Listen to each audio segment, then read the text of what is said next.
الحمد لله رب العالمين والصلاة والسلام على سيد الأنبياء والمرسلين أما بعد فأعوذ بالله من الشيطان الرجيم بسم الله الرحمن الرحيم اللهم صل على سيدنا ومولانا محمد معدن الجود والكرم ومنبع العلم والحلم والحكم وعلى آله وأصحابه وبارك وسلم. أعوذ بالله من شرور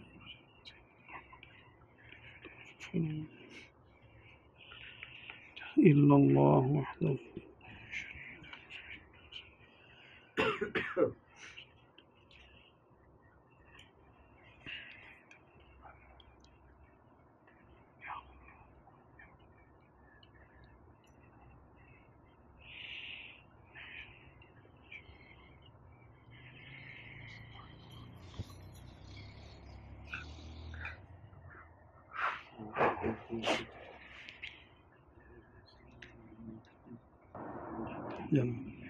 میاں صاحب، دعا کی بڑی فضیلتیں ہم نے سنی ہے. سوال یہ ہے کہ جو چیز تقدیر میں ہے وہ تو ہو کر رہے گی، تو دعا سے کیا فرق پڑنا ہے؟ جو تقدیر میں ہے رزق تو اتنا ملے گا ہی ملے گا، جو نصیب میں ہے وہ تو ہوگا. کہتے ہیں کہ نصیب سے زیادہ نہیں، وقت سے پہلے نہیں. تو پھر یہ دعا کی تعلیم آپ لوگ دیتے ہیں کہ یہ دعا پڑھیں، یہ دعا پڑھیں، یہ دعا پڑھیں. حزب البحر کے بارے میں بہت فضیلتیں ہم نے سنی ہیں، سورہ مزمل کے بارے میں بہت فضیلتیں سنی ہیں. تو جب سوال یہ ہے کہ جب اتنا کچھ ہوگا ہی تقدیر میں لکھا ہے، تو پھر یہ دعاؤں کی آپ لوگ کیوں اتنا وہ فرماتے ہیں کہ یہ دعا پڑھیں، یہ دعا پڑھیں؟ اس کی کچھ وضاحت کرنا. ہاں، یہ بات تو دعا جو ہے وہ اس کی کیا حقیقت ہے اور تقدیر کیا ہے، یہ سوالات آتے رہتے ہیں ذہن میں کہ جب اللہ تبارک و تعالی نے سب کچھ طے کر دیا، تقدیر میں سب کچھ لکھ دیا، تو اب ہماری دعا کی کوئی ضرورت ہے یا نہیں؟ اگر ہم دعا کریں تو کیا تقدیر تبدیل ہو جائے گی؟ اور اگر دعا نہیں کریں گے، مثال کے طور پہ اگر میری قسمت میں وسیع روزی ہے، روزگار میرا لکھا ہوا اللہ نے کہ اس کو میں وسیع روزی دوں گا، اور میں دعا نہیں کرتا، تو کیا تب بھی مجھے وسیع روزگار عطا ہوگا یا وہ میری دعا پر موقوف ہے؟ اچھا، مسلمانوں کا تو یہ معاملہ ہے کہ وہ اللہ تعالیٰ کو جانتے ہیں، کسی حد تک پہچانتے ہیں اور دعا بھی کرتے ہیں. اور کفار کا کیا ہوتا ہے کہ جو لوگ اللہ تعالیٰ کو مانتے ہی نہیں، یا انبیاء کرام کو نہیں مانتے علیہ الصلوۃ والسلام اجمعین، وہ دعا بھی نہیں کرتے یا ویسے نہیں کرتے. اب ہمارے یہاں تو احادیث میں آتا ہے کہ اگر ایک حرام کا لقمہ کھاؤ گے تو 40 دن دعا قبول نہیں ہوگی. تو کفار کا معاملہ کیا؟ وہاں تو ایمان ہی نہیں ہے اور دعا بھی نہیں ہے. اگر وہ دعا کر بھی لے تو ان کا تو ایمان ہی نہیں ہے، تو کیا ان کی تقدیر پہ ان کی دعا کا اثر ہوتا ہے؟ اچھا، کفار تو ایک طرف ہوئے. ان میں سے جو ایسے ہیں کہ جو ملحدین ہیں، جو دعا کو ہی نہیں مانتے سرے سے، لوگ نہ وہ کسی خدا کو مانتے ہیں اور نہ کسی دعا کو مانتے ہیں. وہ کہتے ہیں بھائی نہیں، جو کرو گے اپنی مرضی سے کرو گے، اور کوشش کرو گے تو ہوگا، نہیں کرو گے تو نہیں ہوگا. ان کو بھی روزی ملتی ہے، بعض اوقات ہم سے زیادہ روزی ان کو ملتی ہے، ان کی اولادیں ہوتی ہیں، بغیر مانگے ہی ان کی شادیاں بھی ہو جاتی ہیں، پسند کی جگہ بھی ہو جاتی ہے، ان کو بیٹے بھی ہو جاتے ہیں، بیٹیاں بھی مل جاتی ہیں، ایک نہیں کئی شادیاں ہو جاتی ہے. ایسا ہوتا رہتا ہے نا، ہم دیکھتے رہتے ہیں. تو پھر ہماری دعا کہاں، کیا کانسیپٹ ہے ہمارا اسلامک کانسیپٹ کیا ہے؟ ایک طرف قرآن پاک فرما رہا ہے، یعنی اللہ تعالیٰ فرما رہا ہے ادعونی استجب لکم، کہ مجھ سے دعا مانگو میں قبول کروں گا. جبکہ ظاہری طور پہ ہم دیکھتے ہیں کہ کچھ دعائیں ایسی ہوتی ہیں جو ہم میں سے بہت ساروں نے مانگی ہوتی ہیں، اور بظاہر وہ الفاظ کی شکل میں ہمیں پوری ہوتی نظر نہیں آتی. ہم نے دعا مانگی مجھے یہ چیز مل جائے، وہ چیز نہیں ملتی، تو سوال پیدا ہوتا ہے لوگوں کے ذہن میں کہ اللہ تعالیٰ نے تو وعدہ فرمایا، اللہ کا تو وعدہ سچا ہے نا بھائی، کہ ادعونی، تم دعا مانگو، استجب لکم، تو میں قبول کروں گا۔ کیا ہے یہ دعا کا فلسفہ؟ کیا ہے؟ مانگنے نہ مانگنے والے میں کیا فرق ہے؟ کوئی دعا نہیں مانگتا اور کوئی دعا مانگتا ہے، تو کیا دونوں کی تقدیر الگ الگ ہو جائے گی؟ دعا مانگنے والا اگر دعا مانگنا چھوڑ دے تو کیا اس کی تقدیر میں کوئی فرق آ جائے گا؟ یا دعا نہ مانگنے والا اگر دعا مانگنا شروع کر دے تو اب کیا ہوگا؟ یہ بے شمار سوالات لوگوں کے ذہنوں میں آتے رہتے ہیں۔ دعا کیا ہے؟ اصل بات یہ ہے، صوفیہ کی نظر میں دعا بندہ ہونے کا اظہار ہے، اظہار بندگی ہے،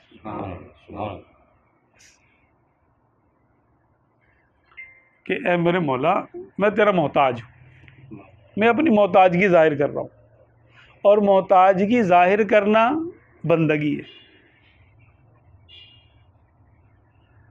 اللہ تبارک و تعالیٰ کو عاجزی پسند ہے نا، من تواضع للہ فقد رفعہ اللہ، کہ جو اللہ کے سامنے عاجزی کرتا ہے اللہ اس کو اونچا مقام عطا کرتا ہے۔ اب مانگنا، اگرچہ سجدہ کرنا عبادت ہے، رکوع کرنا عبادت ہے، حمد کرنا عبادت ہے، تحلیل کرنا، لا الہ الا اللہ پڑھنا عبادت ہے، لیکن دعا کرنا عبادت کا مغز ہے، مغز کہا گیا، الدعاء مخ العبادہ، حدیث پاک میں وارد ہے کہ دعا عبادت کا مغز ہے۔ کیا مطلب ہوا اس کا؟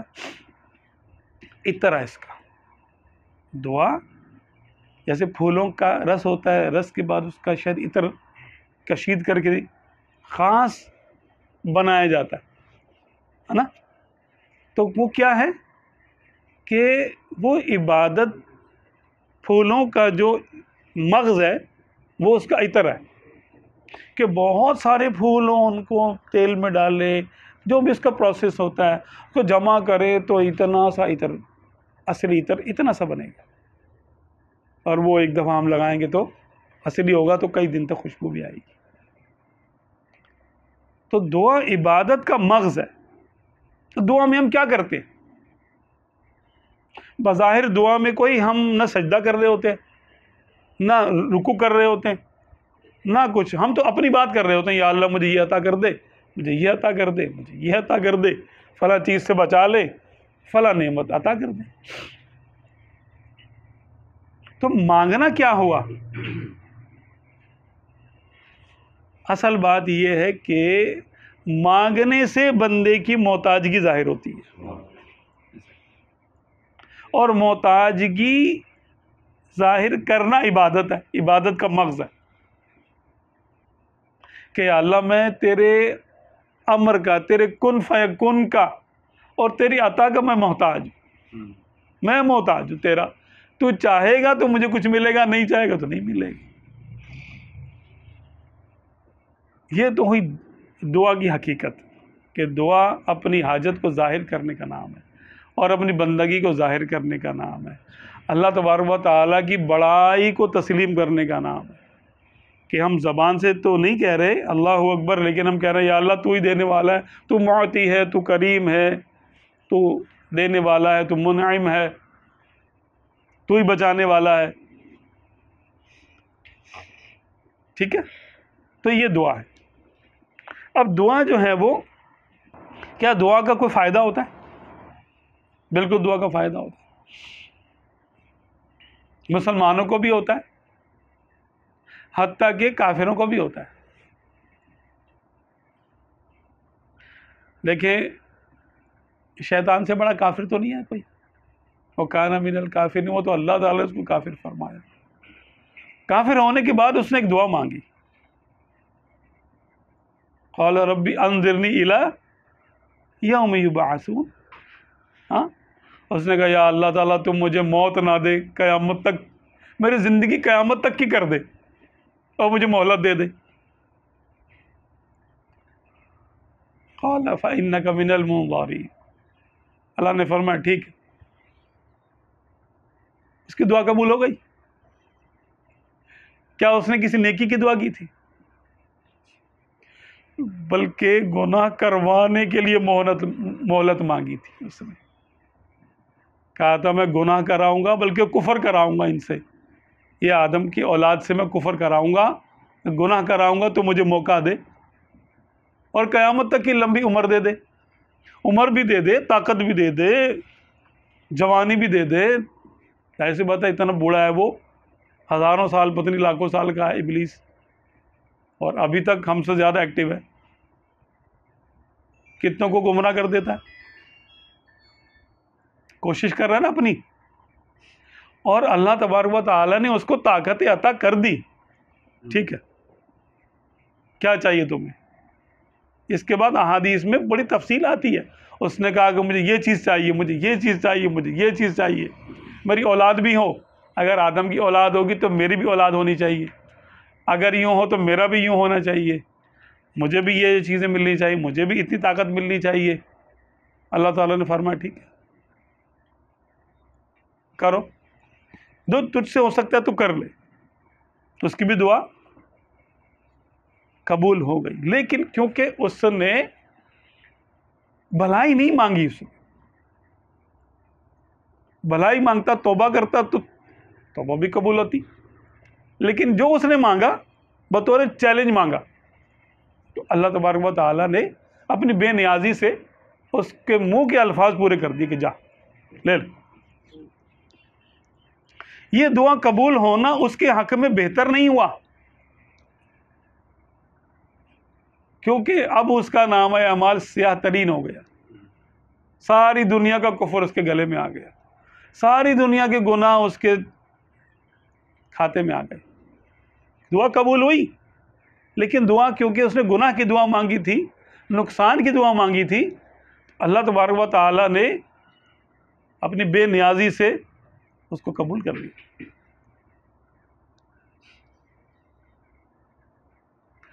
لیکن اس دعا کی قبولیت کا اس کو نقصان ہوا، یہ ایک نقطہ ہے، یہ ذہن میں رکھیے گا۔ ہم بھی بہت ساری دعائیں مانگتے ہیں، یا اللہ مجھے یہ چیز چاہیے، مجھے یہ چیز چاہیے، مجھے یہ چیز چاہیے۔ اگر جو ہم مانگ رہے ہیں کیا پتہ ہمارے لیے فائدہ مند ہے کہ نقصان دہ، ہمیں تو نہیں پتہ۔ اگر اللہ تبارک و تعالیٰ اپنی عادت کے مطابق ہمارے منہ کے الفاظ پورے کر دے تو دنیا میں فساد پیدا ہو جائے، دنیا میں فساد پیدا ہو جائے۔ ہر شخص یہ چاہے گا یا اللہ مجھے وزیر اعظم بنا دے، تو کتنے وزیر اعظم ہوں گے بھائی؟ ہر فوجی چاہے گا میں سپہ سالار بننا چاہتا ہوں، تو کتنے ہوں گے؟ ہر بیمار چاہتا ہے میں کبھی نہ مروں، میں اچھا رہوں، تو بوڑھے ہو جائیں گے، مریں گے نہیں۔ ہر بوڑھا چاہتا ہے مجھے دوبارہ جوانی مل جائے، تو پھر قیامت کا کیا ہوگا؟ قیامت کب آئے گی؟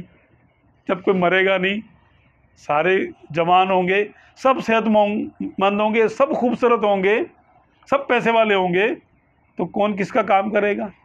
نہ کوئی حاجت مند ہوگا، نہ کوئی کسی کے پاس جاب کرے گا، تو دنیا کا نظام دھرم بھرم ہو جائے گا۔ دنیا بنانے میں جو حکمت ہے، اللہ تبارک و تعالیٰ بڑی حکمتوں سے دعا قبول کرتا ہے۔ مانگنے کا تو اس نے حکم دیا کہ ٹھیک ہے تم مانگو، دعا مانگو اور میں قبول کروں گا۔ قبولیت کا جواب وہ ایسے دیتا ہے، قبولیت کا ظہور ایسے کرتا ہے کہ جو چیز اس کی حکمت کے مطابق اور ہمارے لیے فائدہ مند ہوتی ہے اس کو وہ ویسے ہی ظاہر کر دیتا ہے، اور جو چیز ہمارے لیے فائدہ مند نہیں ہوتی، اب وہ دعا تو قبول کر لی اس نے، دعا کا معنی ہم نے اس کے بارگاہ میں عرضی پیش کی، اللہ تبارک و تعالیٰ نے وہ دعا قبول کر لی، لیکن وہ ہمارے منہ کے الفاظ پورے نہیں کیے اس نے، بلکہ اس نے اس سے بہتر کوئی چیز ہمارے لیے مقرر فرما دی کہ یہ چیز تمہارے لیے بہتر نہیں ہے تو فلاں چیز لے لو، وہ تمہارے لیے بہتر ہے، اس کے اندر اس کو ایڈ کر دیا جائے گا۔ تو بڑی حکمت سے اور بڑی قدرت سے وہ علم والا ہے، قدرت والا ہے، حکمت والا ہے، وہ ہمارے ان الفاظ کو جو کہ ہم اپنے مقصد کے لیے مانگ رہے ہوتے ہیں اور وہ ہمارے لیے بہتر نہیں ہوتے، جیسے شیطان کے حق میں دعا قبول ہوئی تو شیطان کے لیے بہتر تو نہیں ہوئی، وہ ہمارے لیے بھی بہت ساری چیزیں ایسی ہوتی ہے قبول نہیں، یعنی ہمارے لیے بہتر نہیں ہوتی، تو رب کریم کیا کرتا ہے، اپنی رحمت سے ہماری دعا کا رخ پھیر دیتا ہے، دعا قبول فرما کر اس کی قبولیت کا ظہور کسی اور طریقے سے کر دیتا ہے، یعنی دنیا میں ہماری کوئی اور خواہش، اس کے لیے ہم نے دعا نہیں مانگی، ہمیں پتہ ہی نہیں، اللہ تعالیٰ وہ چیز ہمیں عطا کر دیتا ہے، یا کوئی پریشانی کہ ہمیں نہیں معلوم تھا کہ وہ ہم پر آنے والی ہے، اللہ تبارک و تعالیٰ اس کو ٹال دیتا ہے۔ مثال کے طور پر ایک شخص نے دعا مانگی کہ یا اللہ تعالیٰ مجھے 1 کروڑ روپے کا مجھے فائدہ ہو جائے فلاں پروجیکٹ میں، فائدہ تو نہیں ہوا لیکن تقدیر میں معلق میں تھا کہ اس شخص کا حادثہ ہوگا، اس کی ٹانگیں ٹوٹ جائیں گی دونوں، اب اس نے دعا مانگی تو رب تعالیٰ نے ٹانگوں کا ٹوٹنا موقوف کر دیا بلکہ معطل کر دی، 1 کروڑ بھی نہیں ملے لیکن ٹانگیں بھی نہیں ٹوٹی۔ اب اس کو تو نہیں پتہ، یہ تو غیب کی بات ہے، آسمانوں میں اس کے بارے میں کیا فیصلے ہو رہے تھے، فرشتوں کے صحیفوں میں کیا کچھ لکھا ہوا تھا، اس کو تو نہیں پتہ، یہ تو کہہ رہا ہے یا اللہ میری تو دعائیں قبول نہیں ہوئی۔ نہیں، اللہ کا وعدہ سچا ہے، اللہ نے فرمایا ادعونی استجب لکم، تم دعا مانگو میں قبول کروں گا۔ اللہ تبارک و تعالیٰ کی بات پہ تو بھروسہ کرنا ہمارے ایمان کا حصہ ہے۔ تو ہم نے بے شمار ایسی دعائیں مانگی جو کہ بظاہر ان کے الفاظ پورے نہیں ہوئے لیکن وہ دعا ضرور قبول ہوتی ہے، اللہ تبارک و تعالیٰ اپنی رحمت سے اس کا رخ پھیر دیتا ہے اس طرف جو ہمارے لیے زیادہ بہتر ہوتا ہے۔ قبولیت کا انداز یہ۔ تیسرا طریقہ جو حدیث پاک میں آیا وہ یہ ہے کہ نہ دنیا میں اس کی دعا کے الفاظ ظاہر ہوں گے، نہ اس کے بدلے میں دنیا میں کوئی نعمت اس کو ملے گی، بلکہ اللہ تبارک و تعالیٰ اس دعا کا ایک ثواب جمع کرے گا، اس کے لیے انعام رکھے گا اس کے لیے کہ اس کی دعا کا اس کو فائدہ دنیا میں نہیں ہونا چاہیے، لیکن بھئی آخرت بھی تو ہے، اس دعا کا فائدہ اللہ تبارک و تعالیٰ اس کو آخرت میں دے گا۔ بلکہ حدیث پاک میں آتا ہے کہ جب انسان اپنی ان دعاؤں کا ثواب دیکھے گا جو دنیا میں مانگی تھی لیکن اس کے الفاظ پورے نہیں ہوئے تو کہے گا کاش میری کوئی بھی دعا دنیا میں پوری ہی نہ ہوتی، کہ اللہ تبارک و تعالیٰ کے پاس جو آخرت کا ثواب ہے، دنیا کا معاملہ تو عارضی ہے نا، چھوٹا سا ہے، اگر پوری ہو بھی گئی تو کیا، اور نہ بھی پوری ہوئی تو کیا، عارضی ہے، چند دنوں کی، چند مہینوں کی، چند سالوں کی بات ہے، اس کے بعد اس چیز کی اہمیت ہی ختم ہو جاتی ہے۔ جو بڑی دعائیں کر کے ہم نے مانگی ہوتی ہے چیز اور بڑی التجائیں کر کے ہم نے کچھ حاصل کیا ہوتا ہے، تھوڑے عرصے کے بعد اس کی حیثیت ختم ہو جاتی ہے، جبکہ آخرت کا جو ثواب ہوگا وہ ہمیشہ ہمیشہ کے لیے رہے گا۔ لیکن وَكَانَ الْإِنسَانُ عَجُولًا، انسان جو ہے وہ بڑا عجلت پسند ہے۔ حدیث پاک میں یعنی جو نا قرآن پاک میں آتا ہے کہ انسان بڑا ہی عجلت پسند، کہتا نہیں بس مجھے نقد ملے، نقد، اور وہ بھی جلدی جلدی، بس ابھی دعا مانگوں تو ابھی ایک فرشتہ آئے بولے یہ لو بھائی تمہاری چیز۔ مسلمانوں کی دعا کا تو یہ عالم ہے۔ اچھا، کفار کی دعا، کفار کی دعا جو وہ مانگتے ہیں یا تو نہیں بھی مانگتے، اللہ تبارک و تعالیٰ نے ہر ابن آدم اور ہر ابن جن، ہر جن و انس کے لیے جب اس نے دنیا میں اتارا تو اس کا رزق مقرر کر دیا، اور دعا مانگے یا نہ مانگے اس کو ملے گا، اس کی زندگی لکھ دی، اتنی زندگی ہے، چاہے وہ دوائیں کھائے یا نہ کھائے، اپنے وقت پہ مر جائے گا اور وقت سے پہلے نہیں مرے گا۔ جو نعمت رب تعالیٰ نے اس کے نام کی اتاری ہے کسی اور کو نہیں دے گا، اسی کو دے گا، بغیر مانگے دے گا۔ تو ہم دیکھتے ہیں کہ کفار کو نعمتیں ملتی ہے، وہ خدا کو نہیں مانتے، لیکن اللہ تعالیٰ نے قیامت تک کی مہلت رکھی ہے دنیا کے لیے، اور آخری سانس تک کی مہلت رکھی ہے بندے کے لیے، کہ جب تک بندے کی آخری سانس نہ آ جائے اس کو مہلت ہے۔ اللہ تبارک و تعالیٰ کی پکڑ نہیں آتی اس پر، الا ماشاء اللہ، مہلت ہے اس کو۔ تو کافر ہو مومن ہو، دعا مانگے نہ مانگے، رب تعالیٰ اپنے کرم سے جو کچھ اس نے تقدیر میں لکھا ہے اس کو عطا کر دیتا ہے۔ اچھا، بعض چیزیں ایسی ہیں جو ہماری دعا پر موقوف رکھی جاتی ہیں، یہ بات بھی ہے، اس کو کہتے ہیں تقدیر معلق۔ کیا؟ تقدیر معلق، کہ وہ بیسک تو نہیں ہے، فروعی معاملات میں ہماری دعائیں قبول ہو جاتی ہیں، اگر ہم دعا کریں گے تو ملے گا، نہیں کریں گے تو نہیں ملے گا، یہ بھی رکھا گیا۔ چھوٹے چھوٹے معاملات میں، بڑے معاملات میں نہیں، چھوٹے چھوٹے معاملات میں وہ دعائیں قبول ہوتی ہیں۔ تو اس لیے اب ہمیں نہیں معلوم کہ جو دعا ہم مانگ رہے ہیں یہ ہمارا عارضی معاملہ ہوگا یا یہ ٹوٹل چینج آئے گا اس سے، اور اس کا کیا بنے گا کیا نہیں بنے گا، رب تعالیٰ نے ہماری تقدیر میں کیا لکھا ہے۔ ہمیں صوفیہ کا جو مسلک ہے اور مذہب ہے وہ بہترین ہے، وہ یہ ہے کہ دعا مانگو اس لیے کہ تم اللہ تبارک و تعالیٰ کی عبادت کرتے ہو، اس کا حکم ہے مانگو تو بس مانگ رہے ہیں۔ اب پوری کرنا یا نہ کرنا اس میں کیا حکمتیں ہیں کیا حکمتیں نہیں ہیں، یہ ہمارے رب کو پتہ ہے، کہ کوئی حکمت اگر ہوگی اس کے نزدیک تو ہمارے منہ کے الفاظ پورے ہو جائیں گے، نہیں تو اس کا بہتر نعم البدل ہمیں مل جائے گا۔ ایک فائدہ ضرور ہے دعا کو مانگنے میں، کہ یا تو منہ کے الفاظ پورے ہو جائیں گے، یا پھر اگر الفاظ پورے کرنا ہمارے لیے فائدہ مند نہیں ہے تو اس سے بہتر کوئی چیز ملے گی، اس سے بہتر۔ یعنی ہم مانگ رہے ہیں سمجھ لو کہ سونا یا چاندی، اور رب تعالی ہم کو ہیرے دینا چاہتا ہے۔ اب ہیرے کی تو قیمت ظاہر سی بات ہے سونے سے کہیں زیادہ ہوتی ہے،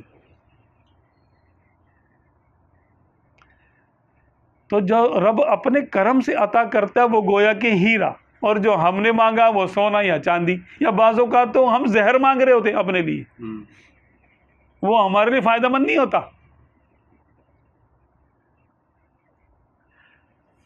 بعض لوگ گناہ کرنے کی دعا مانگ رہے ہوتے ہیں، مجھے یہ چیز ویسے تو ناجائز ہے، گناہ کی دعا کرنا ناجائز ہے، اور یہ اس کو حلال سمجھ کے مانگنا تو یہ تو پھر دائرہ اسلام سے بندہ خارج ہو جاتا ہے۔ گناہ کی دعا جان بوجھ کے حلال سمجھ کے مانگنا یہ تو دائرہ اسلام سے خارج کر دیتا ہے بندے کو، بندہ کفر میں چلا جائے گا۔ مثال کے طور پہ ڈاکو بولے اور سمجھے کہ یا اللہ میں ڈاکہ مارنے جا رہا ہوں تو میری مدد کر دے، یہ ناجائز ہے۔ اور اگر اس نے سمجھا کہ ڈاکہ مارنا حلال کام ہے پھر دعا مانگ رہا ہے، اب دائرہ اسلام سے خارج ہو گیا، کیونکہ حرام کو حلال، حرام قطعی کو حلال مان لینا، حلال کہنا یہ کفر ہے۔ اسی طرح حلال قطعی کو حرام کہنا بھی کفر ہے۔ تو ایسی دعائیں جو کہ گناہ پر مبنی ہو یا یعنی ہم جانتے بوجھتے ان کو نہیں کر سکتے، ناجائز ہے۔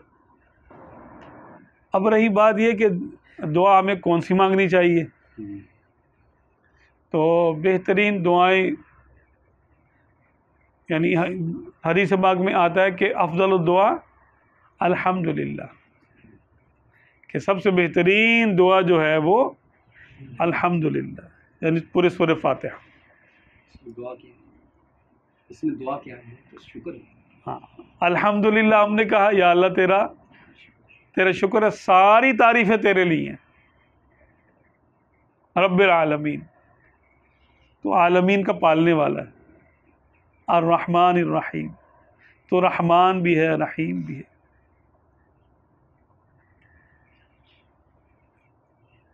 صوفیہ کرام فرماتے ہیں کہ آپ اپنے رب کو جس نام سے یاد کرو گے وہ وہی بن کے آپ یعنی وہی جلوہ آپ کے سامنے ظاہر فرمائے گا. اگر ہم نے کہا الحمدللہ رب العالمین کہ وہ کائنات کا پالنے والا ہے، عالمین کا پالنے والا ہے، تو وہ اپنی صفت ربوبیت آپ پر ظاہر فرمائے. ربوبیت کسے کہتے ہیں؟ ربوبیت کی صفت کیا ہے؟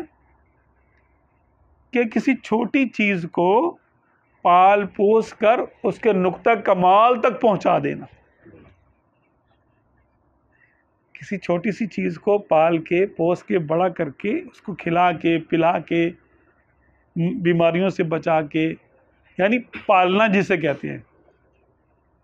جیسے ماں باپ انسان کو پالتے، چھوٹے سے کو پالتے، بڑا کر دیتے، جوان کر دیتے، تو کتنی محنت لگتی ہے. یہ ربوبیت کی ایک صفت ہے جو اللہ تعالیٰ نے بندوں میں بھی عطا کی ہے. حقیقی رب تو مالک ہے. تو جب ہم کہتے ہیں رب العالمین تو اللہ تبارک و تعالی عالمین کو پالنے والا ہے.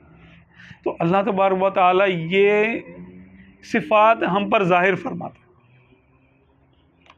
الرحمن الرحیم، رحمان اور رحیم دونوں کا معنی ہے رحم کرنے والا. تو رحم کرنے میں بزرگ فرماتے ہیں کہ رحمان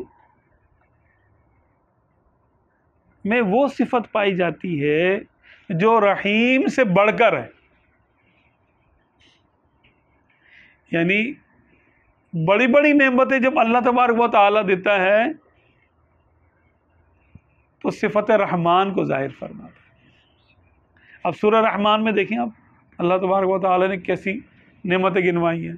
فَبِأَيِّ آلَاءِ رَبِّكُمَا تُكَذِّبَانِ، جن و انس کے لیے کیا کیا ارشاد فرمایا کہ تم کو یہ بھی ملے گا، جنت بھی ملے گی، اور بڑی بڑی جنت کی نعمتیں، دنیا کی نعمتیں اللہ تبارک و تعالیٰ نے گنوائی ہیں. اور مومن و کافر سب پر جو نعمتیں عطا ہوتی ہیں وہ صفت رحمان کے ذریعے عطا ہوتی ہیں. تو گویا رحمان کے ذریعے جو رحمت ہوگی اس میں نیک و بد کا، کافر مومن کا کوئی فرق نہیں ہے. اگر کوئی اللہ کو نہ ماننے والا بھی یا رحمانو یا رحمانو یا رحمانو پڑھے گا، اس کی دعا قبول ہو جائے گی، اس کو نعمت حاصل ہو جائے گی. لیکن رحیم کا جو لفظ ہے یہ خاص مومنوں کے لیے، اور یہ دنیا سے زیادہ آخرت کے لیے. یعنی جب آپ کو کوئی آخرت کی نعمت مانگنی ہو تو یا رحیمو پڑھے، اور دنیا کی نعمت مانگنی ہو تو رحمان پڑھے، یا رحمان یا رحمان یا رحمان.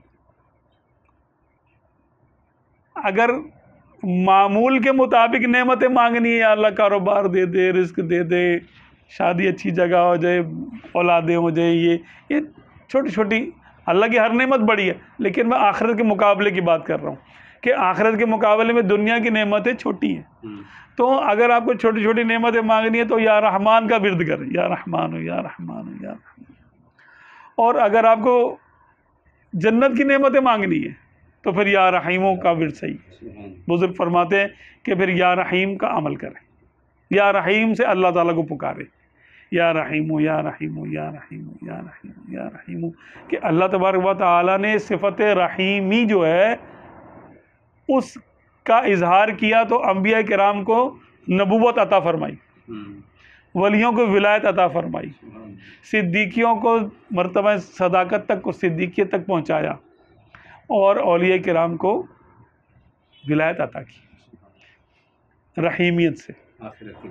اور دنیا کی جو نعمتیں جو ہر خاص و عام کو مل رہی ہیں، ہر چھوٹے بڑے کو مل رہی ہیں، مومن و کافر کو مل رہی ہیں، کھانا پینا ہو رہا ہے، سونا جاگنا ہو رہا ہے، سب کچھ، ہر نعمت ہر کافر کو اللہ تبارک و تعالیٰ اپنی صفت رحمان سے عطا کر رہا ہے. تو اس میں جب ہم کہیں گے الرحمن الرحیم تو ہم نے کیا کیا کہ دونوں طرح کی نعمتیں مانگنی اللہ تعالیٰ سے. حدیث پاک میں جو آیا ہے کہ افضل الدعا الحمدللہ، تو اس کی حکمتیں ہیں اس میں کہ ہم نے دنیا کے بھی ساری نعمتیں مانگ لی اور آخرت کی بھی ساری نعمتیں مانگ لی. الرحمن الرحیم. پھر ہم نے کہا مالک یوم الدین، کہ اللہ قیامت کے دن تو مالک تو ہی ہے، مالک تو اب بھی وہی ہے، تو قیامت کے دن کی کیا خاص بات ہوئی؟ یہاں بھی مالک وہی ہے، لیکن یہاں پر اس نے ہمیں بھی مالک بنایا ہوا ہے عارضی طور پہ، تو ہم بھی اپنے فیصلے کر رہے ہوتے ہیں. کر رہے ہوتے کہ نہیں کر رہے ہوتے؟ ہم کہتے ہیں یہ اچھا ہے یہ برا ہے، ہمارا فیصلہ ہے. میری رائے میں I think my opinion is that, میرے نزدیک یہ ہونا چاہیے، میرے نزدیک یہ ہونا چاہیے. لوگوں کے فیصلے کر رہے ہوتے ہیں نا، اچھے برے کا فیصلہ کر رہے ہوتے ہیں، بلکہ جنتی جہنمی کا بھی فیصلہ کر دیتے ہیں کبھی کبھی تو. ہاں، اور میرے مطابق یہ ہونا چاہیے، میرے مطابق یہ ہونا چاہیے، میرے کال کے مطابق یہ ہونا چاہیے، میری رائے یہ، مائی اوپینین از دیٹ. ہاں، یہ ہم کہہ رہے ہوتے ہیں، تو ہم اپنا مالک ہونا ظاہر کر رہے ہوتے ہیں. یہاں پر اللہ تبارک و تعالیٰ میں روکتا ہے نہیں نا، کوئی فرشتہ آگے نہیں کہتا ارے اللہ کے بندے تو مالک نہیں ہے، تو بندہ ہے. مالک تو مالک ہے، وہ تو رب ہے. یہاں پر اس نے اپنا مالک ہونا ہم پہ ظاہر نہیں فرمایا ہے، وہ مالک ہی، مالک وہی ہے، لیکن اس دنیا میں اس نے ہمیں چھوٹ دی، ہم کو بھی مالک بنا دیا. ہم اپنی گاڑی کے مالک ہیں، اپنے گھر کے مالک ہیں، اپنے جسم کے بھی مالک سمجھتے ہیں، اپنے آپ کو اپنے ملک کے مالک ہے، ہمارا ملک ہے یہ. ہاں، اپنے مال و دولت کے مالک ہے. تو ہم کو اللہ تبارک و تعالیٰ نے عارضی ملک عطا کر دی ہے. لیکن مالک یوم الدین کا معنی کیا ہے؟ کہ قیامت کے دن کا مالک ہے، کہ وہاں کسی کی ملک ظاہر نہیں ہو رہی ہوگی. وہاں پر ساروں کی ملک ان سے لے لی گئی، نہ وہاں پر کسی کے پاس اپنی گاڑی ہوگی، نہ بنگلہ ہوگا، نہ اپنا فیصلہ ہوگا، نہ کوئی رائے آپ سے پوچھے گا ہاں بھائی آپ کی کیا رائے ہے. نتھنگ، کچھ نہیں. تو اسی لیے اللہ نے قیامت کے لیے مالک یوم الدین کا ارشاد فرمایا کہ قیامت کے دن کا مالک ہے، یعنی پوری ملک اس کی ظاہر ہوگی قیامت کے دن، جس کو چاہے گا. اچھا، مالک سے کوئی پوچھ نہیں سکتا تم نے کیا کیا. بھائی میں اگر کسی چیز کا مالک ہوں، میرے پاس 1 کروڑ روپے ہیں، میں چاہوں تو کسی گٹر میں ڈال دوں، کسی کو بتاؤں بھی نہ. چاہوں تو میں کسی کو تحفے میں دے دوں، چاہوں تو میں اس کا قانون کے مطابق، ایک قانون کے مطابق میں اس کا جو چاہوں کروں. کوئی مجھ سے پوچھ سکتا ہے؟ مالک سے سوال نہیں ہو سکتا کہ تم نے کیا کیا. تو قیامت کے دن کا مالک ہونا یہ ظاہر کرتا ہے کہ وہ جس کے ساتھ جو چاہے کرے. گناہگار کو بخش دے اور نیکوکار کو چاہے تو پکڑ لے. مالک ہے، جس کو چاہے جنت عطا کر دے، جس کو چاہے دوزخ میں ڈلوا دے. چل فرشتوں کو بولے لے جاؤ اس کو دوزخ میں لے جاؤ. کسی کی مل کے نہیں. مالک یوم الدین. ہاں، وہ کریم ہے اور وہ ظلم سے پاک ہے، ظلم نہیں کرتا، لیکن وہ مالک ہے، جو چاہے کر سکتا. مالک جو بھی کرتا ہے وہ ظلم نہیں ہوگا نا. دیکھیں ہم اپنی چیزوں کے مالک ہیں، چاہے تو آگ لگا دیں اس کو. اب ہم کسی بکری کے مالک ہیں، مرغی کے مالک ہیں، اب ہمارا دل چاہ رہا ہے اس کے کباب کھانے ہیں، ہم نے اس کو روسٹ کر کے کھائیں گے. اب دنیا کا کون سا قانون ہمیں منع کرے گا؟ شریعت بھی منع نہیں کرتی. ہم چاہیں گے تو چلو بھائی اس کا سالن کون سا بنانا ہے. اچھا، پہلے تو ہم اپنی تسلی کے لیے، اپنے خواہش کو پورا کرنے کے لیے، مرغی کا کیا قصور؟ اس کو پکڑا، گلے پہ چھری پھیری، بسم اللہ اللہ اکبر. کوئی گناہ ہوا؟ نہیں ہوا نا گناہ. کیوں نہیں ہوا؟ اللہ نے ہم کو مالک بنایا نا. اور اگر کسی کی مرغی پکڑ کے کریں گے تو پھر گناہ ہو جائے گا. اپنی خریدی ہوئی یا تحفے میں ملی ہوئی کوئی چیز استعمال کریں گے تو ہم اس کے مالک ہیں. اور مالک سے سوال نہیں ہوتا، اور مالک کا کیا ہوا کوئی بھی کام ظلم نہیں ہوتا. یہ وہ مالک ہے نا بھائی. جب تک کہ وہ شریعت کے حقوق یعنی حدود کو نہ پھلانگے، یا قانون جس ملک میں رہ رہا ہے، جس جگہ پہ رہ رہا ہے، اس کے قانون کو نہ پھلانگے، تو اس کو اجازت کہ وہ اپنے حد میں رہتے ہوئے اپنی ملک کے ساتھ جو چاہے کرے. اب حدود تو ہمارے لیے، رب تعالیٰ کے لیے تو کوئی حد نہیں ہے، وہ تو جو چاہے کرے.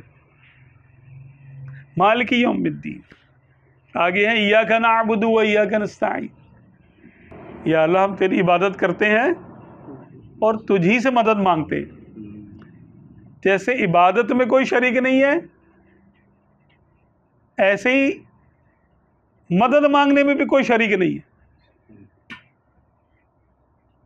اہل سنت و جماعت کا بھی یہی موقف ہے. جیسے اللہ تبارک و تعالیٰ کے علاوہ ہم کسی کی عبادت نہیں کر سکتے، اسی طرح اللہ تبارک و تعالیٰ کے جیسا کسی کو سمجھ کر اس سے مدد نہیں مانگ سکتے. اللہ کے جیسا کسی کو سمجھ کر اسے مدد نہیں مانگ سکتے. کسی کو خدا سمجھ کے اس سے مدد نہیں مانگی جا سکتی سوائے خدا کے. بندہ سمجھ کے مانگ سکتے. جیسے میں آپ سے بولوں یار مجھے پانی پلانا، یا ڈاکٹر کو بولو یار دوائی دے دو مجھے، یا جو مخلوقات نظر نہیں آتی. حدیث پاک میں ہے کہ جب اگر تم جنگل میں جاؤ اور تم رستہ بھٹک جاؤ، صحیح روایتوں میں جنگل میں جاؤ رستہ بھٹک جاؤ، تمہیں کوئی مددگار نہ ملے تو اونچی جگہ پہ چڑھ جاؤ اور بولو اعینونی یا عباد اللہ، اے اللہ کے بندو میری مدد کرو. کہ اللہ کے کچھ ایسی مخلوق بھی ہے، کچھ ایسے بندے بھی ہیں جو تم کو نظر نہیں آتے، وہ تمہاری مدد کریں گے. تو بندوں کو ہم نے اللہ کا بندہ سمجھ کے مانگا تو کہاں سے آیا؟ یہ حدیث پاک میں آیا اعینونی یا عباد اللہ، اے اللہ کے بندو میری مدد کرو. اللہ کی عبادت اللہ کو معبود سمجھ کر ہو سکتی ہے، اس کا حق ہے. اللہ سے مدد مانگنا اس کو معبود سمجھ کے اس کا حق ہے کہ ہم اس کو معبود سمجھ کر، معبود مان کر، یقین کر کے اس سے مدد مانگے، یا اللہ میری مدد فرما دے. اب اللہ تبارک و تعالی جب کسی کی مدد فرماتا ہے تو خود اس کے سامنے ظاہر ہوتا ہے. مثال کے طور پہ آپ بے روزگار ہیں، آپ نے وظیفہ پڑھا، آپ نے یہ کہا یا اللہ تعالیٰ میں چاہتا ہوں میری نوکری لگ جائے. 2 رکعت نفل پڑھے، اللہ سے دعا مانگے یا اللہ میری مدد فرما دے. آپ نے سی بھی کسی کو دی ہوئی تھی، کہیں انٹرویو دے کر آئے ہوئے تھے، وہاں سے فون آ جاتا ہے کہ چلو بھائی آ جاؤ تمہاری نوکری لگ گئی ہے، آ جاؤ اب یہاں پر جو ہے نا جوائن کر لو آ کر. تو اللہ تبارک و تعالیٰ تو سامنے آیا ہی نہیں، یہ تو بندہ سامنے آیا.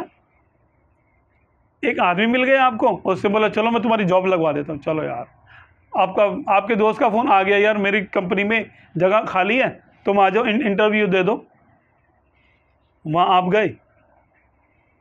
اچھا آپ کا کوئی کاروبار میں آپ نے کوئی چیز خریدی ہوئی ہے، اس کو بیچنا چاہتے ہیں آپ، وہ نہیں بک رہی، آپ کہنے یا اللہ تعالیٰ میری مدد فرما یہ چیز تو میری بکوا دے. ایک شخص کا فون آتا ہے بھائی یہ مجھے چاہیے، یا وہ کہتے چلو میں آپ کی چیز بیچ کے دے دیتا ہوں. سامنے کون آئے گا؟ سامنے بندہ ہی آئے گا. اللہ تعالیٰ کسی کے سامنے نہیں آتا. وہ جب بھی مدد کرے گا تو کسی ذریعے سے کرے گا. ہم اس لائق ہیں کہ ہم ڈائریکٹ اللہ تبارک و تعالیٰ کا سامنا کر لیں. اللہ تبارک و تعالیٰ جب بھی مدد فرماتا ہے تو کسی بندے کے ذریعے فرماتا ہے، یا تو کسی فرشتے کے ذریعے کر دے گا، جیسے بدر میں ہوئی. آپ صلی اللہ علیہ وسلم نے دعا فرمائی کہ یا اللہ تعالیٰ ہماری مدد فرما، تو اللہ تبارک و تعالیٰ رب تعالیٰ نے 3000 فرشتے بھیجے. فرشتوں نے آ کے جنگ بھی کی. وَمَا النَّصْرُ إِلَّا مِنْ عِنْدِ اللَّهِ الْعَزِيزِ الْحَكِيمِ، کہ مدد تو اللہ ہی کی ہوتی ہے. یہ سمجھنا بہت ضروری ہے. آپ کسی بندے کو بندہ سمجھ کے اس سے مدد طلب کریں، ٹھیک ہے، لیکن اصل مددگار کون ہے؟ اس بندے کو مدد کرنے کی توفیق کس نے دی؟ اللہ اس کے دل میں کس نے رکھی؟ اس کے دل میں کس نے ڈالی؟ اگر وہ ڈاکٹر ہے تو اس کو علم کس نے دیا؟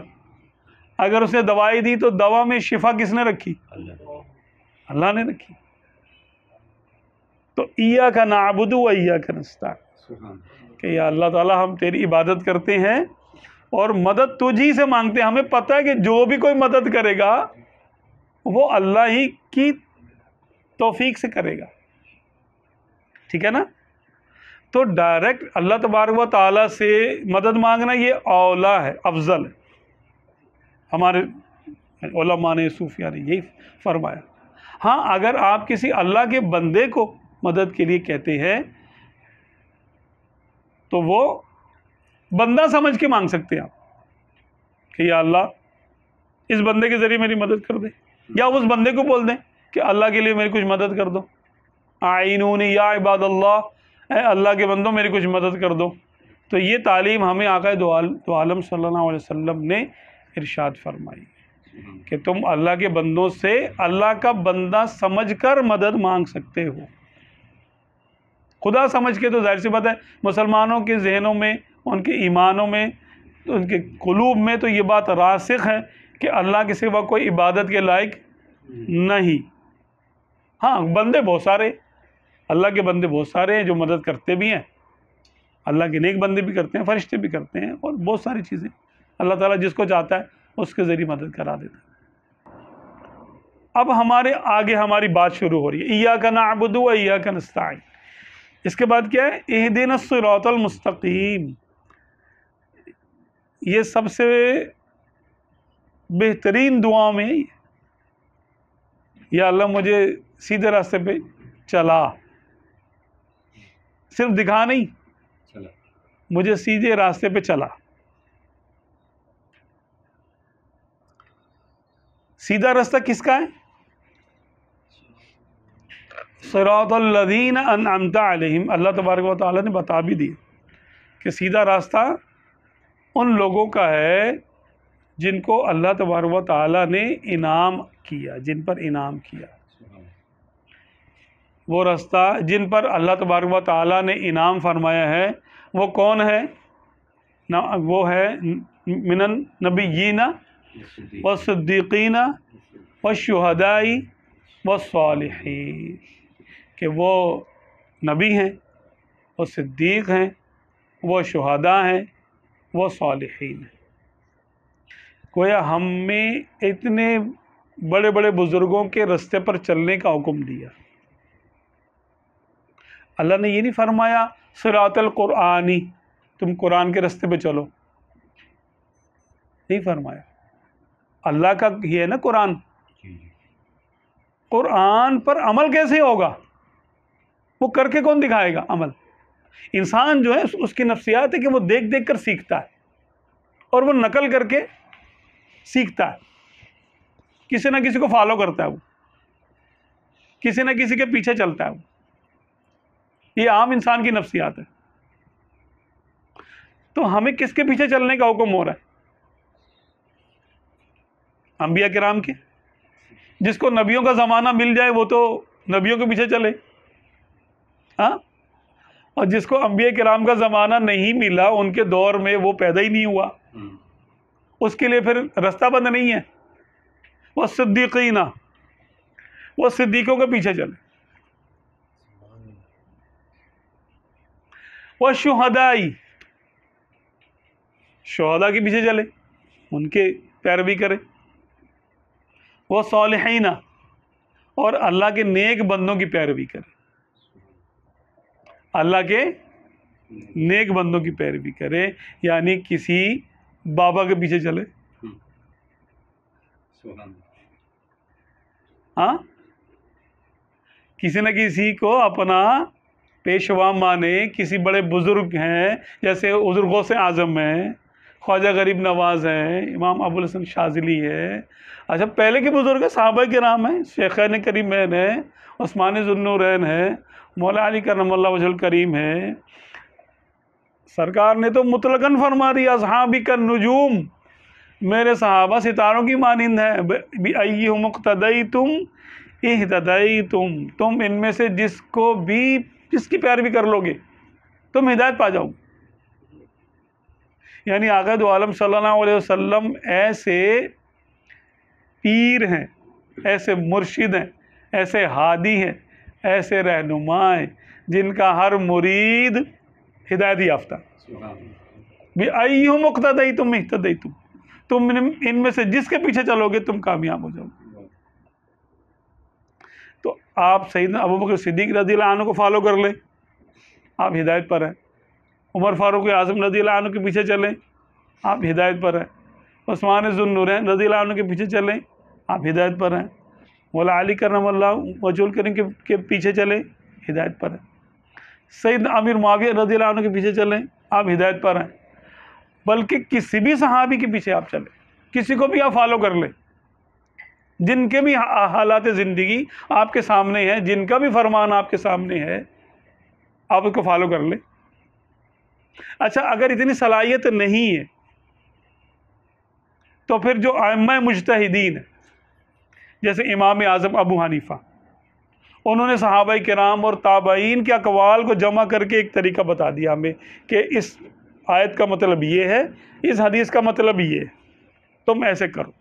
صحابہ کرام اور جو بزرگان دین ایسے کیا کرتے تھے، انہوں نے ہم کو لکھ کر دے دیا فقہ حنفی، آپ لوگ حنفی ہو گئے۔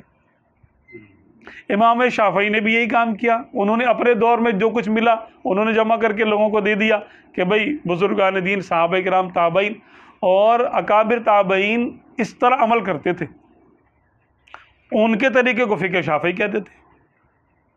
اسی طرح امام مالک رضی اللہ تعالیٰ عنہ، اور اسی طرح امام احمد بن حنبل رضی اللہ عنہ۔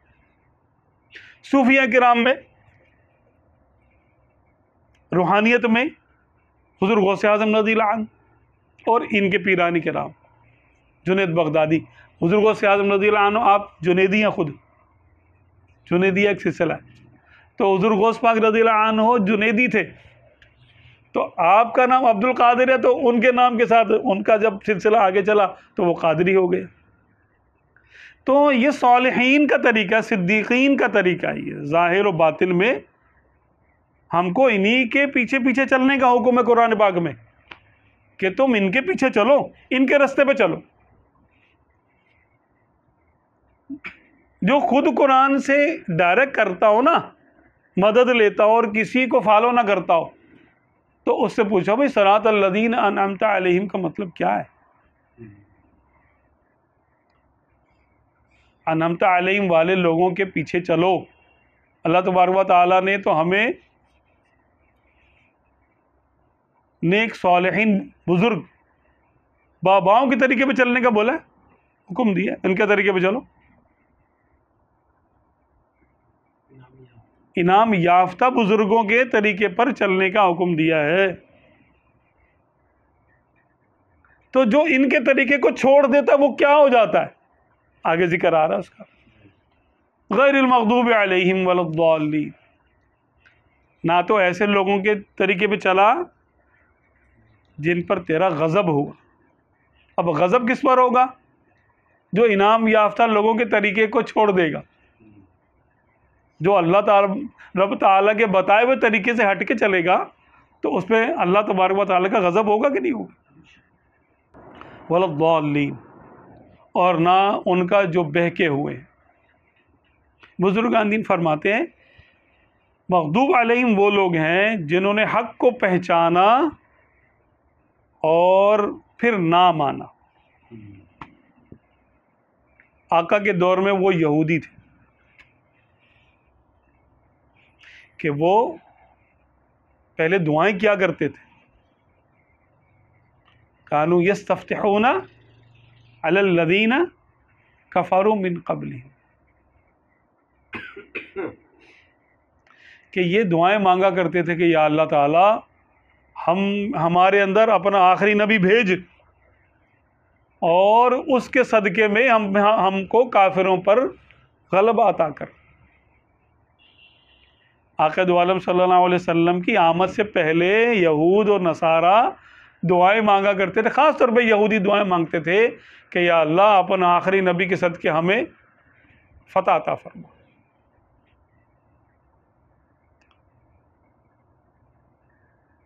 اور جب اللہ تبارک و تعالی نے وَلَمَّا جَاءَهُم مَا عَرَفُوا كَفَرُوا بِهِ، اور جب وہ نبی ہمارے نبی ان کے درمیان میں آ گئے، جاءہم جب تشریف لے آئے، ہم کہتے ہیں نا آ گئے مصطفیٰ آ گئے مصطفیٰ آ گئے، تو اللہ نے بھی یہ فرمایا جاءہم، جب آ گئے ان کے پاس ہمارے نبی عرفو، تو انہوں نے پہچان لیا کہ ہاں یہی نبی ہے، کفروا بھی، پھر انکار کرنے لگے. یعنی حق کو جان کر انکار کرنا یہودیوں کا طریقہ ہے. ان کو اللہ تبارک و تعالی نے ارشاد فرمایا کہ یہ وہ ہیں جن پر اللہ کا غضب ہے. وَلَضَّالِّينَ، ضالین وہ ہوتے ہیں جو کسی کی محبت میں یا کسی کی نفرت میں حد سے بڑھ جائے. اب عیسائی جو ہیں وہ عیسیٰ علیہ السلام کی محبت میں حد سے زیادہ بڑھ گئے. انہوں نے بولا کہ یہ خدا کی اولاد ہے، خدا کے بیٹے ہیں. یہ آج اب ان کو بولو، وہ بولیں گے Jesus is God, father son, heavenly son, Jesus is God. کہ یسوع علیہ السلام جو ہیں وہ اللہ کے بیٹے ہیں. معاذ اللہ. وقالت النصارى المسیح ابن اللہ، نصارہ نے کہا کہ مسیح یعنی عیسیٰ علیہ السلام اللہ کے بیٹے ہیں. کس لیے کہا؟ ان کی محبت میں حد سے بڑھ گئے. تو کسی کی محبت میں ہمیں حد سے نہیں بڑھنا.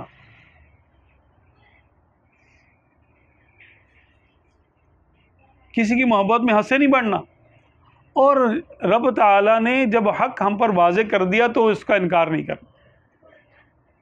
ہم یہ دعا کرتے ہیں کہ یا اللہ تعالیٰ تو ہم پر حق واضح کر دے اور ہم کو حق پہچان کر حق پہ چلنے کی توفیق عطا فرما. ایسی گمراہی سے بچا جس کی وجہ محبت ہو، محبت میں ہم گمراہ نہ ہو جائیں کہیں.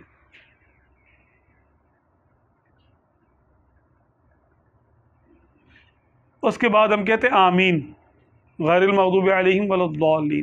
جب یہ دعا مانگی جاتی ہے تو فرشتے بھی کہتے ہیں آمین، خاص طور پہ نماز کے دوران. تو حدیث پاک میں ہے کہ جس کی آمین فرشتوں کی آمین کے ساتھ میچ کر جائے گی اس کی مغفرت ہو جائے گی. اور میچ کرنے کا طریقہ یہ ارشاد فرمایا گیا ہے کہ جیسے کہ فرشتوں کی آمین ہمیں سنائی نہیں دیتی، اس طرح ہماری آمین بھی کسی کو سنائی نہیں دینی چاہیے. غیر المغضوب علیہم ولا الضالین، آہستہ سے. سنت بھی ہے. اچھا بعض احادیث میں آتا ہے کہ اونچی آواز انہوں نے بزرگوں نے ثابت کیا ہے، وہ بھی ایک سنت کا طریقہ ہے، لیکن وہ ہمارے احناف میں نہیں ہے.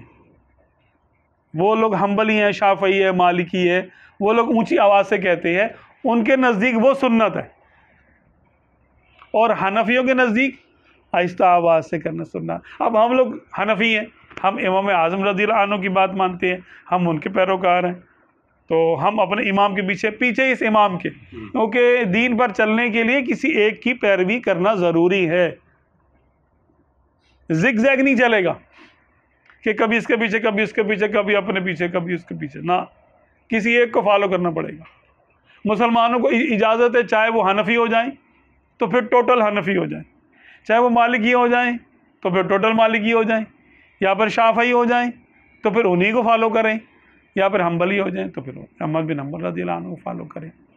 چاروں میں سے کسی ایک کو فالو کرنا یہ واجب ہے.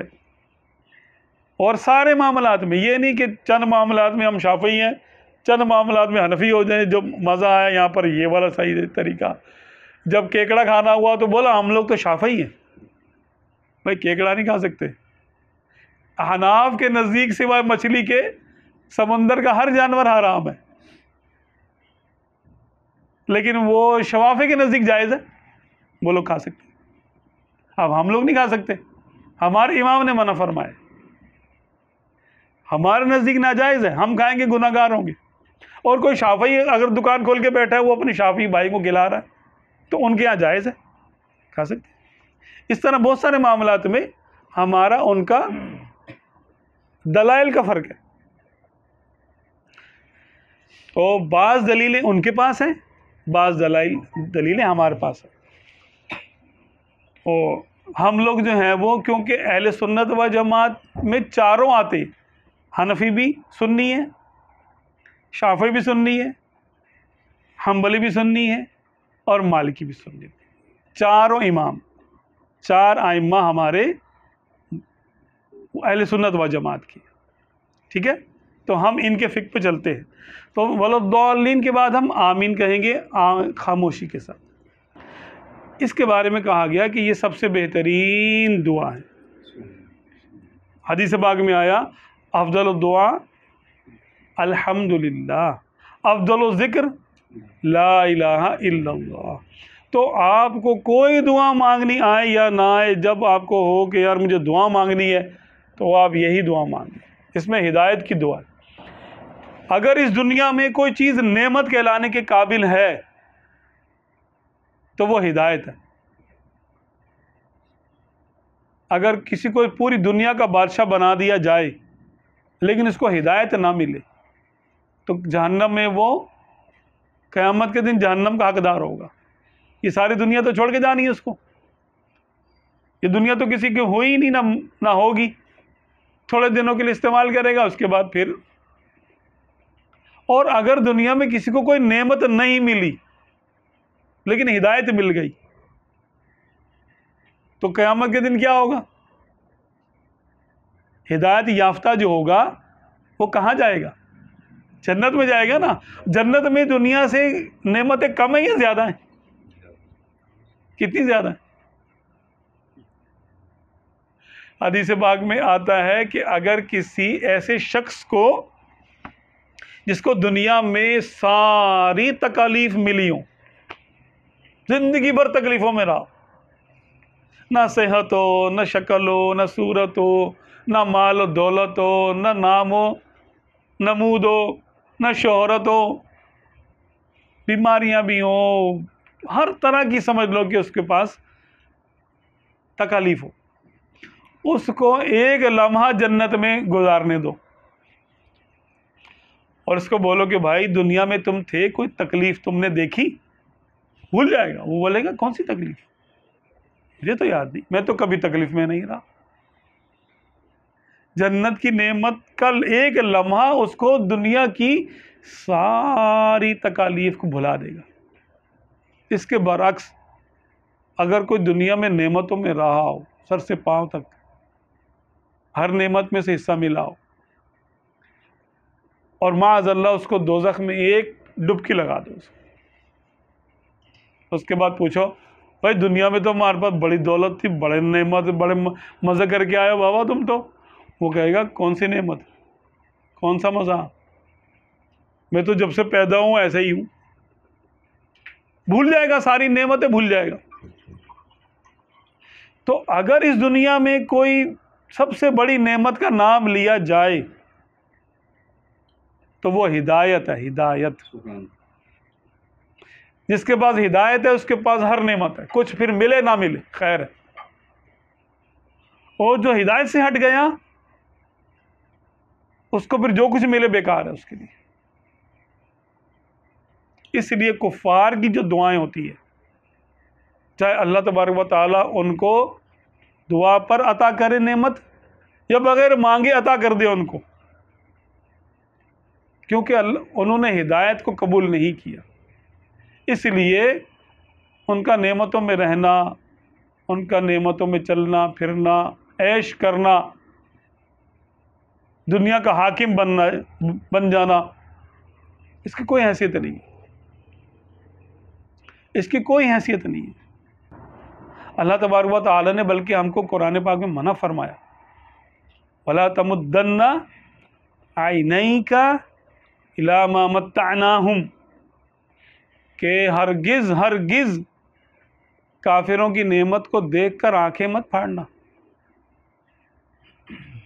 کافروں کی نعمتوں کو دیکھ کر ان کے پیچھے آنکھیں نہیں لگانا. ارے کیا، ارے بابا کیا نعمت مل گئی، کیا نعمت مل گئی، ارے اتنے کروڑ روپے کما رہا ہے، ارے جوا کھیل کے اتنے پیسے کما لیے، ارے فلاں حرام کام سے یہ اس نے جنریٹ کر لیا، یہ چیز بنا لی، فلاں کو دیکھو فلاں کو دیکھو، اتنے ٹریلین اتنے بلین، منع ہے، قرآن پاک میں منع کیا گیا کہ یہ نعمتیں ہم نے ان کو تھوڑے دنوں کے لیے دی ہیں آزمائش کے طور پہ، پھر انہوں نے ہمارے پاس ہی آنا ہے حساب کے لیے۔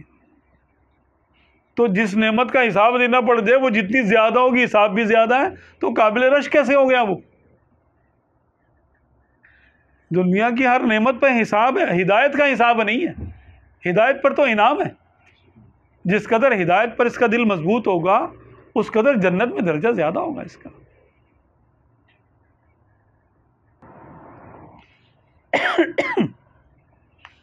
رہی بات یہ کہ صوفیہ کرام کے نزدیک آپ نے جیسے کہا کہ جی جی، حزب البحر اور سورہ مزمل، سورہ مزمل شریف، بس میں اپنی بات بھی پوری کرتا ہوں بس۔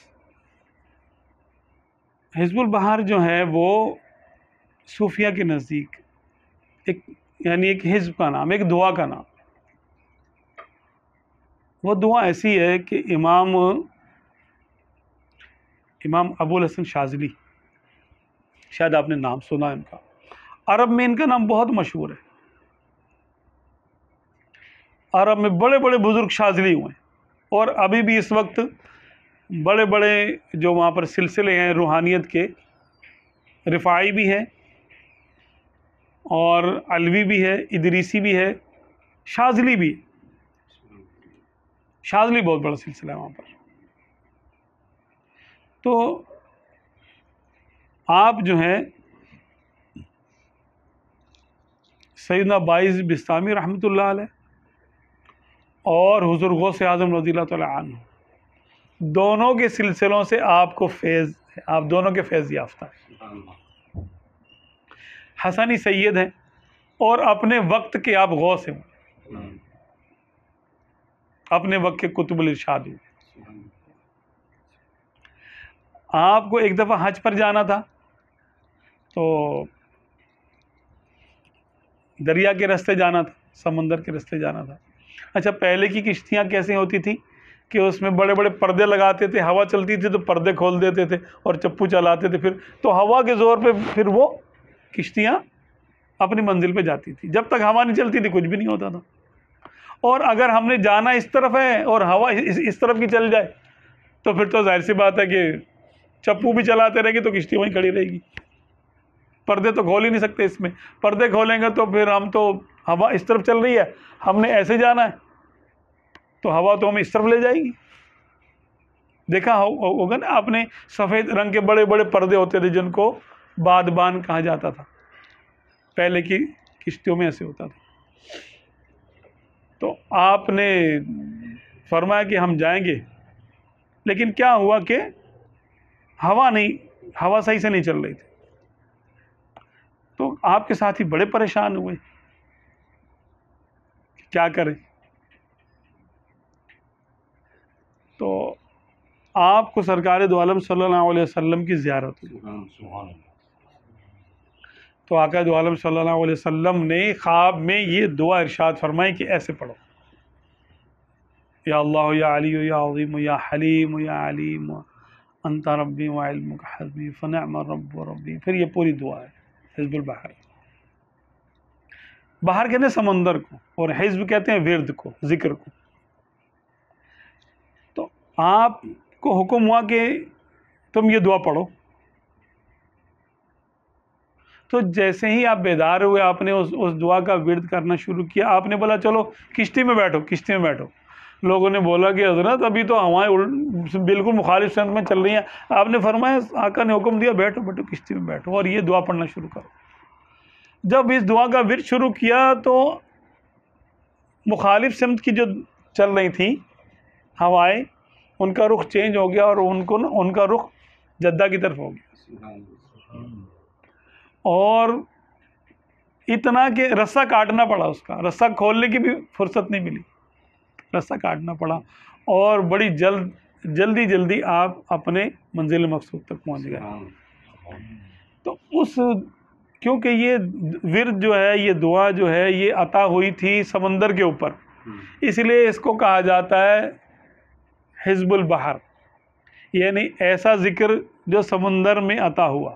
باہر یعنی سمجھ باہر مانا سمندر، دریا یا سمندر کیا. پھر آپ رضی اللہ تعالیٰ عنہ نے اس کو پڑھا اور اپنے مریدین کو اجازت عطا فرمائی. قادری شاذلی ہیں آپ، کیونکہ اب ہم لوگ قادری شاذلی ہیں، تو ہمارے خاندان میں ہے یہ سلسلہ ہے، رضوی بھی ہیں، شاذلی بھی ہیں. اس کے بعد جو ہے وہ امام ابو الحسن شاذلی رضی اللہ عنہ نے ارشاد فرمایا، جب آپ کا سلسلہ پھیلا، آپ نے فرمایا کہ ہمارے سلسلے کے بعد اس کا فیض ہر سلسلے میں جاری ہوگا. تو ایسے ہی ہوا.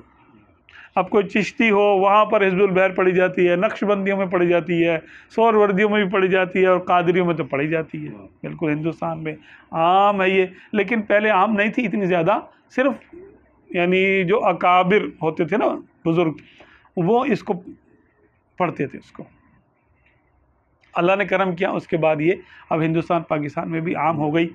تو دعا حزب البحر جو ہے وہ اگر کوئی پڑھتا ہے تو اس کے بارے میں امام شاذلی فرماتے ہیں کہ اس کے اندر ایک اسم اعظم ہے. تو یہ اسم اعظم پڑھ کے جو دعا مانگی جائے وہ قبول ہوتی ہے.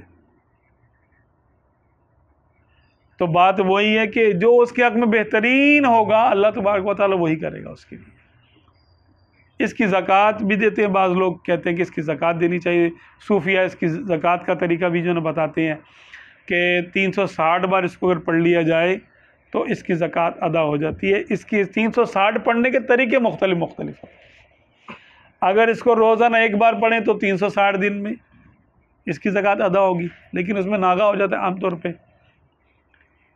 اس کے صاحب ورد کو نہ اس پر جادو کا کوئی اثر ہوتا ہے، نہ اس کو تنگ دستی آتی ہے، نہ اس کو کوئی خواہ میں تنگ کر سکتا ہے، نہ اس پر کوئی ظلم کر سکتا ہے خواہ میں، نہ کوئی بیماری اس کو تنگ کرے گی.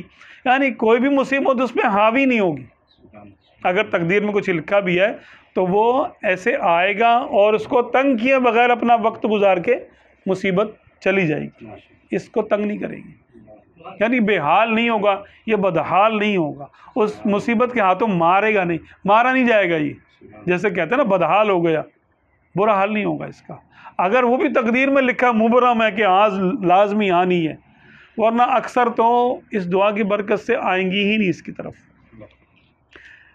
جو اس کو پڑھتا ہے کوئی ڈاکو اس کو لوٹ نہیں سکتا، کوئی اس کے پیسے کھا کے بھاگ نہیں سکتا. کوئی پارٹی واٹی نہیں لگے، کوئی پارٹی آج کل بہت ہے نا، یہ پیسہ حلال کا ہو اس کی ملک میں، وہ انشاءاللہ نہیں بھاگے گا کوئی اس کا پیسہ لے کر.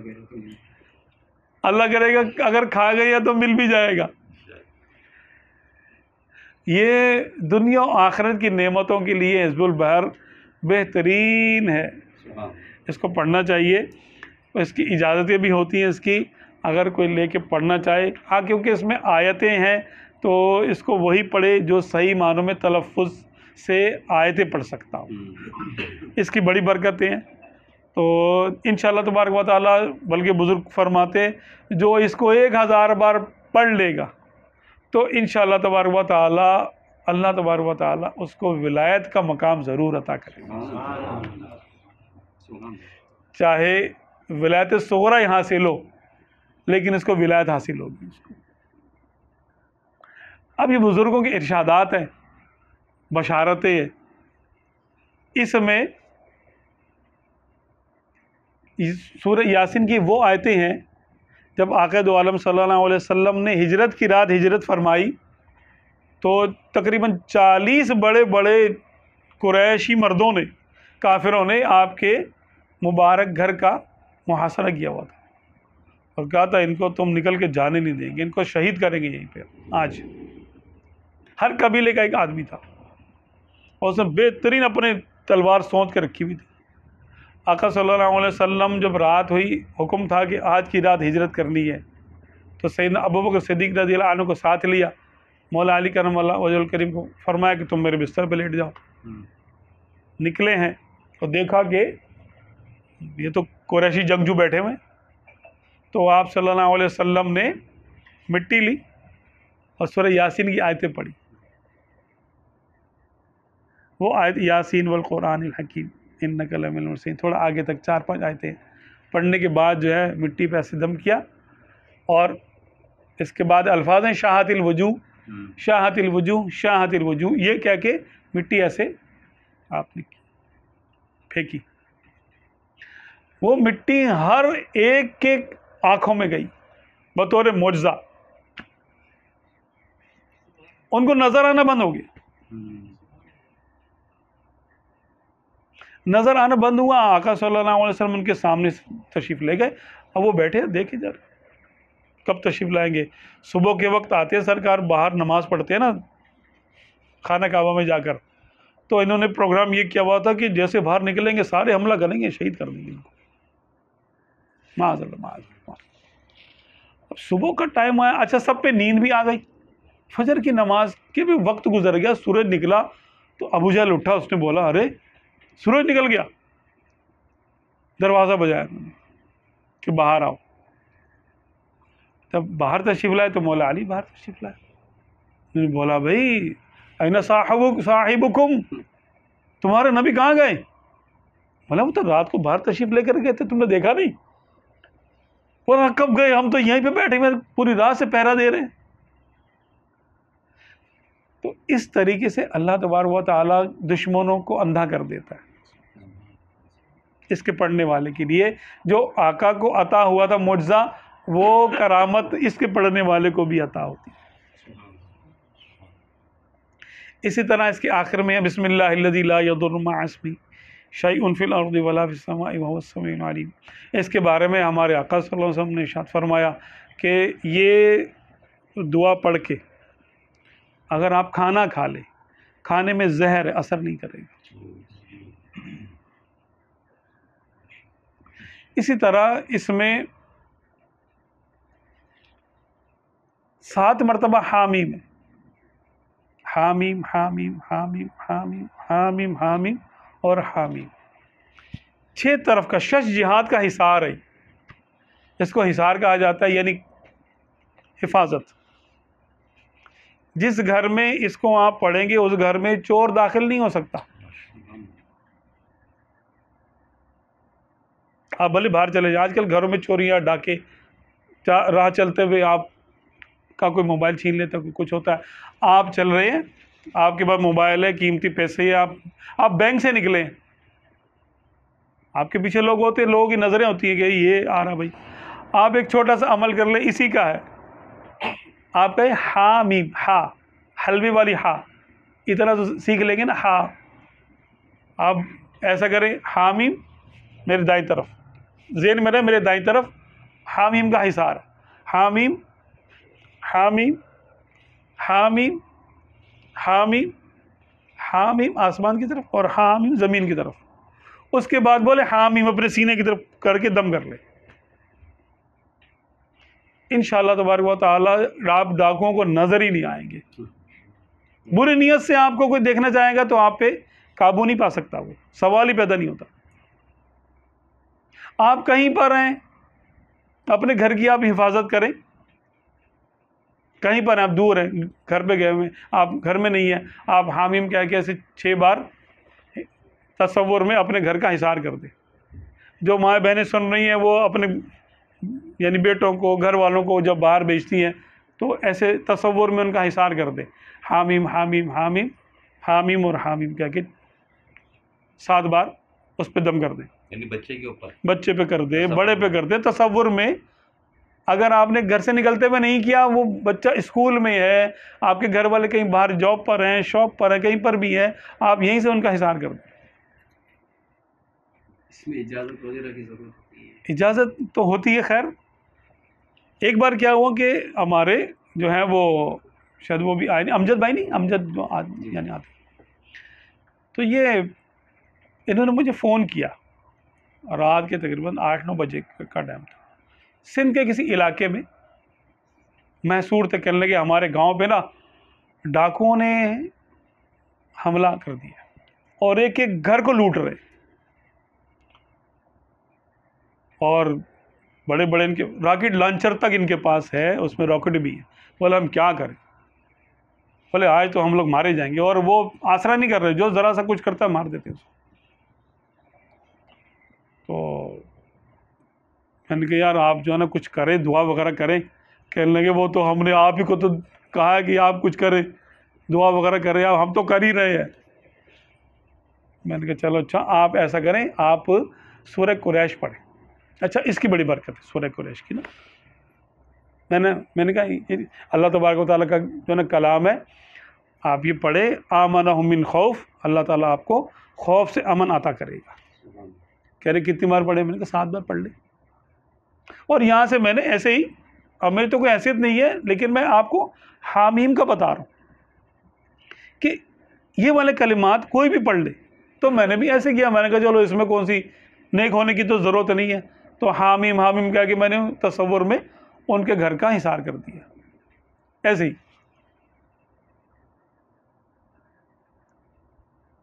پتہ چلا کہ جی وہ تھوڑی دیر کے بعد وہ لوٹ رہے تھے نا، تو کہنے لگے ہم سے تیسرا گھر تھا، تیسرے گھر والے جو تھے ان کے پاس بھی اسلحہ تھا، تو انہوں نے وہاں پر ان کے ساتھ جو ہے مقابلہ شروع کر دیا اور فون کیا بڑے بڑے افسرز کو، یعنی وہ تھے آفیسر سے۔ تقریباً 2 گھنٹے کے بعد شاید سکھر کی پولیس گئی تھی، تو وہ ان کو ریسکیو کر کے لے کے آئی۔ بولا ہمارا، لیکن انہوں نے بولا کہ بھئی آپ جان بچا کے چلے جاؤ، تھوڑا بہت سامان لے کے جا سکتے ہو، پورا سامان نہیں، آپ نکل جاؤ بس۔ اتنا انہوں نے ہم کو ٹائم دیا۔ پھر وہ لوگ یہاں پر آ گئے، یہ کیا بولتے کراچی میں رہتے ہیں آج کل۔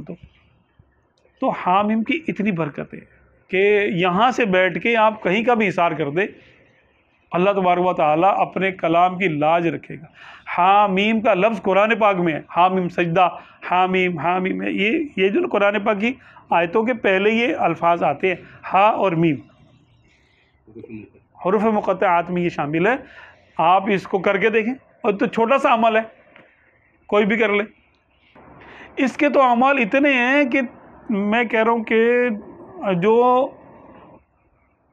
کسی ایک بھی عمل پہ آپ کا اگر وہ جاری ہو جائے آپ کا عمل، تو ایک ہی کافی ہے۔ یا اللہ، یا علی، یا عظیم، یا حلیم، یا علیم، یہ جو 5 اسماء ہیں۔ حضرت اعلیٰ حضرمی جنہوں نے دریا کے اندر گھوڑے ڈالے تھے، صحابی تھے نا، اور جنہوں نے جب وہ جہاد پہ جا رہے تھے تو آپ نے کہا کہ رومی تو ہم سے ڈر کے دریا پار چلے گئے، اے میرے مالک ہم کو بھی پار کرا، ہم ان سے جہاد کریں گے۔ آپ نے جو اسما پڑھ کے دعا مانگی تھی وہ یہ یعنی اس میں شامل ہیں۔ حزب البحر میں وہ الفاظ اللہ کے نام ہیں، یا علی، یا عظیم، یا حلیم، یا علیم، یہ 4 اسما۔ ایک ہے جیسے 5واں یا اللہ، یا اللہ، یا علی، یا عظیم، یا حلیم، یا علیم، یہ 5 اسما آپ نے پڑھ کے، یا 4 اسما، کیونکہ اس میں تھوڑا سا اختلاف ہے، 4 پڑھے تھے یا 5 پڑھے تھے، آپ نے دعا مانگی تو پورا لشکر آپ کی قیادت میں دریا پہ چلتا وہ باہر گئے۔ یہ تو بزرگوں کی کرامتوں میں آتا ہے، یہ تو کتابوں میں لکھا۔ اسی طرح انتر نعم الرب ربی و نعم الحسب حسبی، یہ جو کلمات ہیں یہ بھی اسی میں ہے۔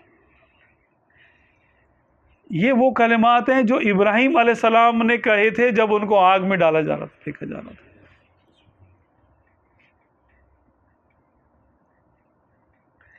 ان کلمات کی برکت سے آپ پر آگ نے اثر نہیں کیا، یہ تو قرآن پاک میں ہے، آپ پر آگ نے اثر نہیں کیا۔ تو یہ دعا ایسی ہے کہ اس کی اگر فضائل بیان کیے جائیں اور اس کی ایک ایک لفظ کو لیا جائے تو الگ نشستیں چاہیے اس کے لیے، 1-2 میں بیان بھی نہیں ہو سکتا پورا۔ اللہ تبارک و تعالی ہمیں حزب البحر کا ہمیں عامل بنائے اور کامل بنائے۔ یہ بڑی زبردست دعا ہے، یہ بڑے بڑے اکابر اولیاء نے اس کو پڑھا ہے، اور اس کی برکتوں سے ان کو کرامتیں ملی ہیں، ان کو ولایتیں ملی ہیں اس دعا کی برکت سے۔ تو سورہ مزمل ٹائم ایسا ہو گیا کہ انشاءاللہ تعالیٰ پھر نیکسٹ ٹائم جب کریں گے تو سورہ مزمل کی، ابھی تو حزب البحر میں بھی ہم بات نہیں کر سکے، ظاہر سی بات ہے، کوئی اتنا زیادہ ٹائم ہی نہیں ہے کیونکہ آپ نے جانا بھی ہے اللہ تبارک و تعالی ہمیں عمل کرنے کی توفیق دے اور ہمارے عمل کو قبول فرمائے اور اس کو ہمارے لیے ذریعہ نجات بنائے. یہ محفل ہماری اپنی بارگاہ میں قبول کرے.